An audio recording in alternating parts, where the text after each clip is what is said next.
Trade Radio is proudly supported by Host Plus, the official superannuation partner of the AFL. Having a top performer on your side, that's a plus. This is general advice only. Consider the relevant Host Plus PDS available at hostplus.com.au before deciding if Host Plus is appropriate for you. For a description of the target market, please read the Target Market Determination, TMD, available at hostplus.com.au. Past performance is not a reliable indicator of future performance. Time now to catch up with one of the Crows' absolute guns. Thanks to Mate, Australia's most satisfied NBN customers. Internet from just $59. His name is Rory Laird. Lairdy, good morning to you, mate.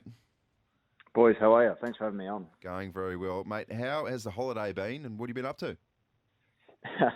Holidays have they've gone pretty quick, mate. It's a bit different to the last couple of years, whereas there's not too many places to go at the moment with, Sydney and Melbourne in lockdown, a little bit of a scare in Brisbane. So I managed to get up to Perth for the Brownlow the other week and just been around SA for the rest of the time so far. So hopefully I can get up to Noosa at some point. But so you saw what happened last week with the quick scare up in Queensland that you might get stuck. So it's always a bit of a risk, but hopefully get there for a weekend. We don't go back till early December, some of the older boys, so can hopefully sneak up there sometime soon. Now, Rory, you're going to have a new fitness man called Darren Burgess, who comes with quite a reputation for demanding hard work in the pre-season. Are you ringing any of your mates who had been at Port Adelaide or Melbourne during the Burgess eras to get any hints as to how you should present for your first day of pre-season training?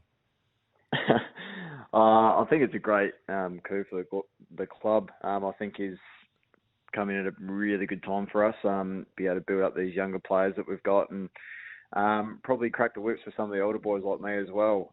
So haven't really spoken to anyone, but I know, I was there when Phil Walsh was there and they obviously knew each other and, Matty Nix as well. So if Phil Walsh's pre-seasons are anything to go by, then, I can say this one will be pretty tough as well. So I actually like the pre-season training. It's hard, but, you feel a sense of accomplishment with it and, it'll build up a massive fitness base for our young players and hopefully we can take the next step next year.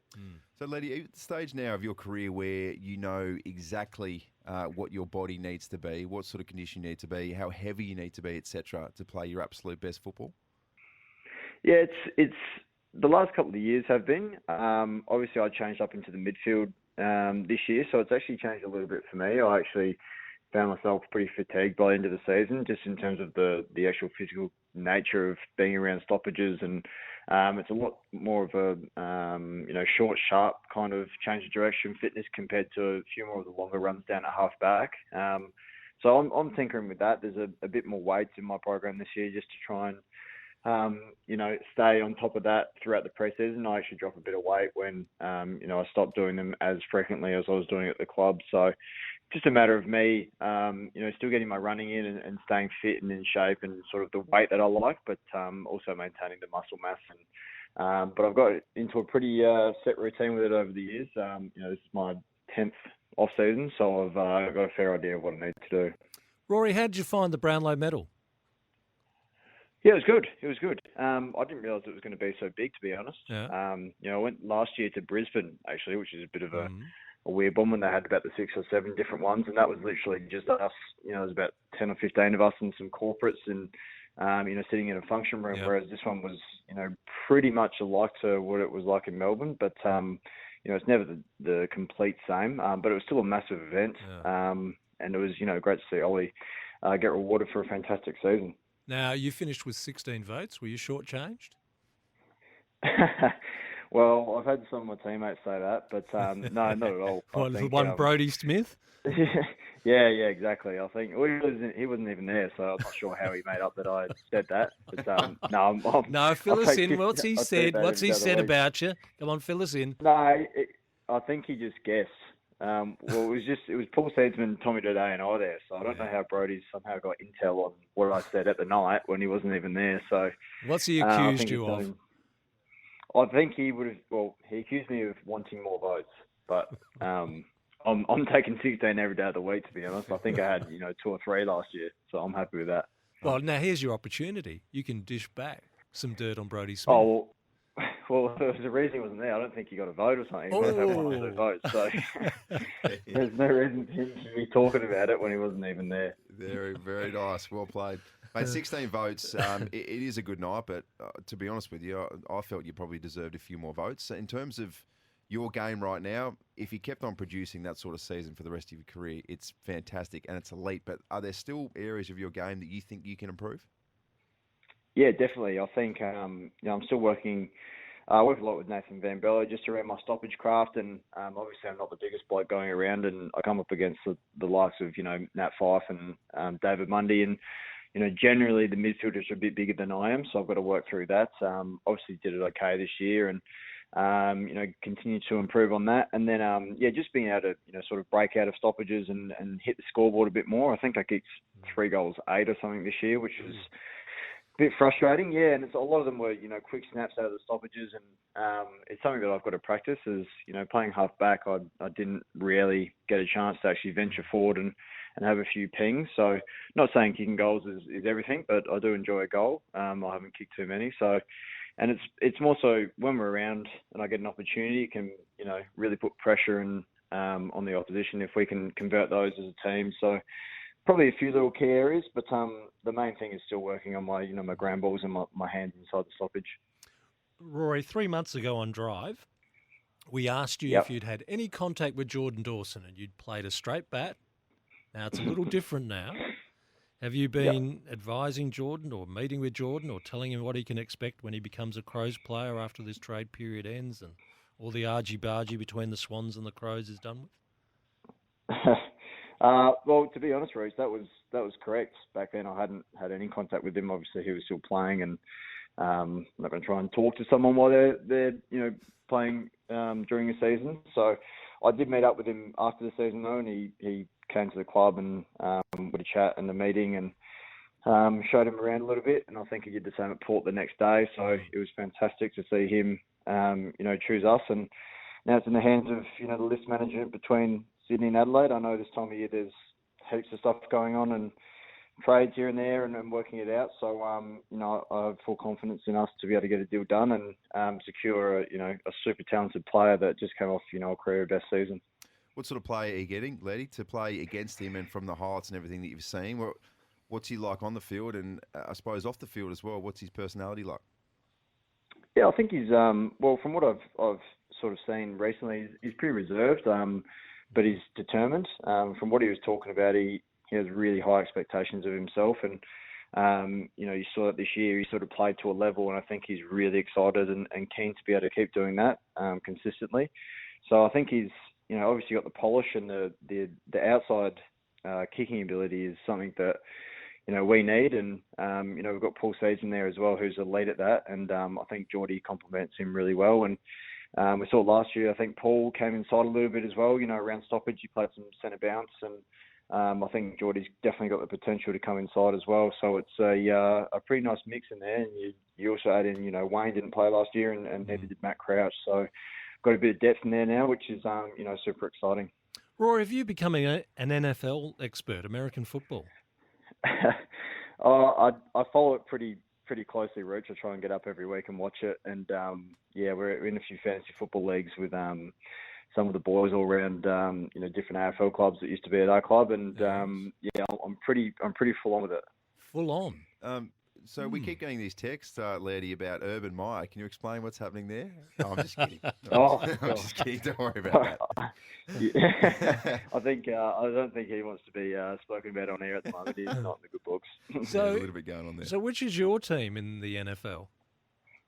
So Charlie and I follow Atlanta, who were really, really good, and we lost the Super Bowl 2016 it was, against the Pats and Tom Brady, and we're up by 25 points, and we blew the largest lead in history, and since then we've been absolutely nowhere. So it's not a good time to be a fan at the moment of Atlanta, but I can't jump ship, so I've got to stay true to him, stick fat. Well done.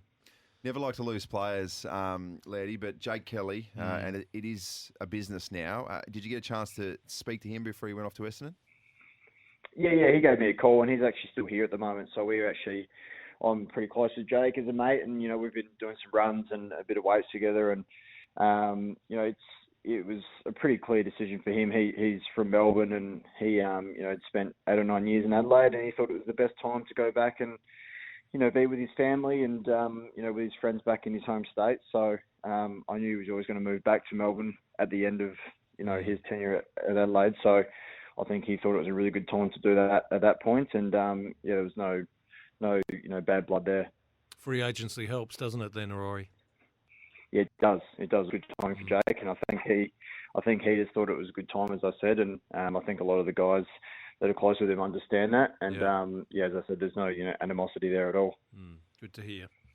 Yes, Bryce Gibbs, good to see him win a McGarry medal, and obviously a former teammate of yours. He can still put out some pretty impressive numbers and football quality.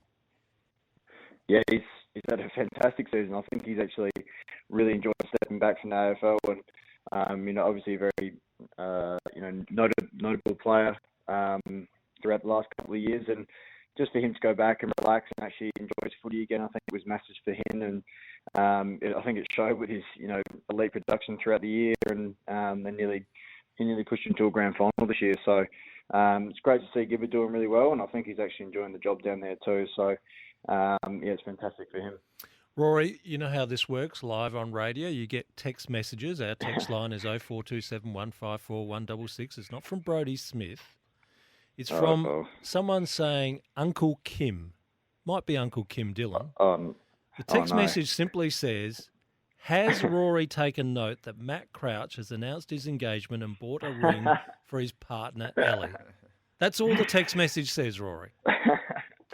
I thought I was going to get away with it because I've heard Kimbo's just son down at his shack. He's taking a couple of weeks off. Yes. That's what I've heard. Yes. A couple of days off for Kimbo. But he's listening.